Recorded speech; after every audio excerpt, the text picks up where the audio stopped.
All right, so today we're going to deep dive into Beyond the Badge. Right. This book was recommended by one of our listeners who's really looking to transition from being a security expert and move more into a business strategist role. Okay. And I was just kind of blown away that, the author of this book, Ken Carrasco, he's had like some really fascinating experience. Yeah. I mean, the guy's provided security for the 2012 London Olympics. Like, how much cooler can you get? That's pretty cool. But he's done a lot more than just that. Okay. He started out in retail loss prevention and worked his way up to leading global security operations for some huge companies, Wow. some of the biggest in the world. He's really had a fascinating career. And one of the things that I found interesting about the book is he really emphasizes that, security is not just a cost center anymore. Right. It's really becoming a key player in overall business strategy. So I'm trying to picture myself like I'm in a boardroom trying to pitch a new security project. How do I like shift my thinking and my language from, like physical security measures to really sounding like a business strategist, Yeah. especially when you're talking about budgets and, those really tough conversations? That's where, financial acumen comes in. Okay. And Carrasco is a huge proponent of that. Okay. He talks about how he actually learned to read balance sheets and income statements, not just to manage his own budget, but also to really justify security investments in a language that CFOs and other business leaders would understand. Right, because they don't necessarily care about like all the little details of like, the tech. They want to know, Right. how is this going to affect our bottom line? Exactly. It's about speaking their language and being able to demonstrate, for example, the return on investment for a new cybersecurity system. Okay, so it's more about, connecting those dots between security and the bottom line. I'm also seeing here he's got this VSEM framework, vision, strategy, execution, metrics. Yeah. Can you break that down a little bit for me? Like, how would that actually play out in the real world? Well, let's say you're responsible for security at a company that's rapidly growing, Okay. maybe a tech startup. You wouldn't just focus on the immediate threats like, someone breaking in or a little virus on the computer. You really have to think long term and align your security strategy with the company's overall goals. Where do they want to be in 5 years? What kind of data are they handling? What are the potential vulnerabilities that could really derail their success? So you're not just reacting to the present, you're really anticipating what could happen in the future. Exactly. And that's where like the execution and metrics part comes in. It's one thing to have this big vision, Yeah. but how do you actually make it happen? Right. And how do you measure your success? And that's where you develop those action plans, you allocate your resources wisely, and you set up those measurable metrics so you can actually track your progress and make sure you're on track. I can see how this framework would be really helpful for anyone, not just security professionals. Yeah. It's kind of like a roadmap for like turning those big ideas into, concrete action. But okay, let's shift gears a little bit and talk about communication. Yeah. Because even with the best plan in the world, if you can't communicate it effectively to your team, to your stakeholders, it's not going to go anywhere. Absolutely. Carrasco really emphasizes that strong communication is paramount for security leaders.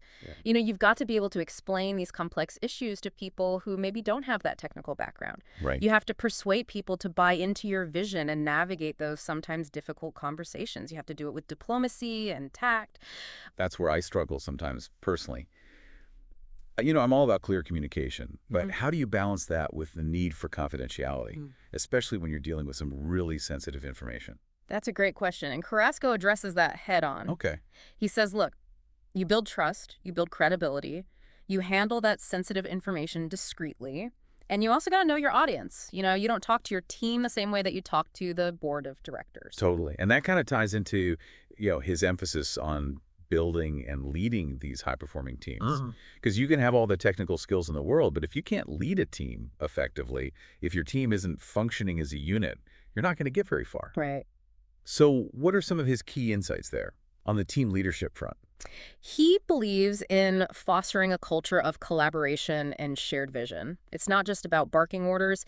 It's about empowering team members, getting them to do their best, recognizing their achievements, and really addressing any performance issues head on. Right.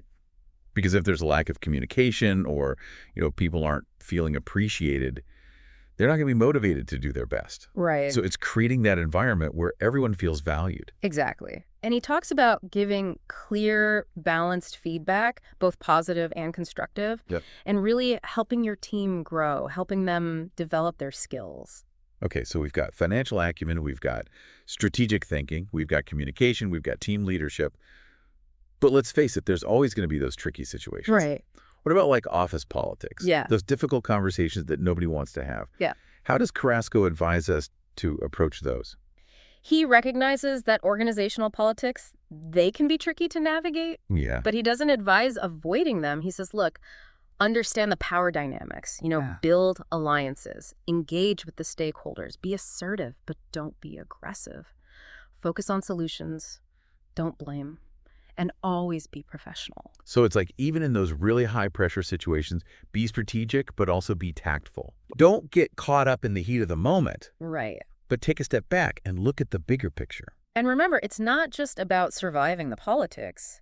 It's about using your skills, your communication skills, to advocate for your team, advocate for your ideas, and ultimately for the security of the entire organization. That's a good point. Yeah. It's not about, playing games. It's about being an effective leader Yeah. and being able to navigate all those, complex dynamics. Now, one thing I noticed in the book is he's really passionate about this idea of ethical leadership. Yeah. Why do you think that's so important? Especially in the security field. He believes that ethical leadership, it's the foundation. It's the bedrock of everything else. Okay. Because without it, all those other skills and strategies we talked about can really go astray. Right. In the security world, you're dealing with very sensitive information and you're making decisions that can have a huge impact on people's lives and safety. Right. So the stakes are very high. They are. So how does he turn those ideas of integrity and vigilance into practical advice? Yeah. He gives very specific examples. You always handle confidential information discreetly. You're proactive about identifying and addressing potential risks.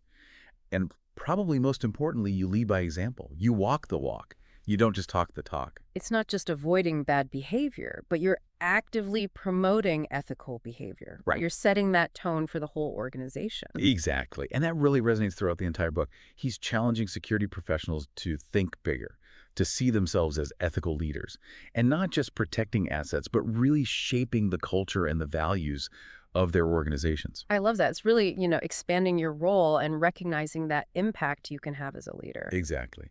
And that leads us into the next part of our deep dive, where we'll get into some of the really fascinating case studies that bring all these ideas to life. Okay, so stay tuned. We'll be right back with part 2 of our deep dive into Beyond the Badge. Welcome back to our deep dive into Beyond the Badge.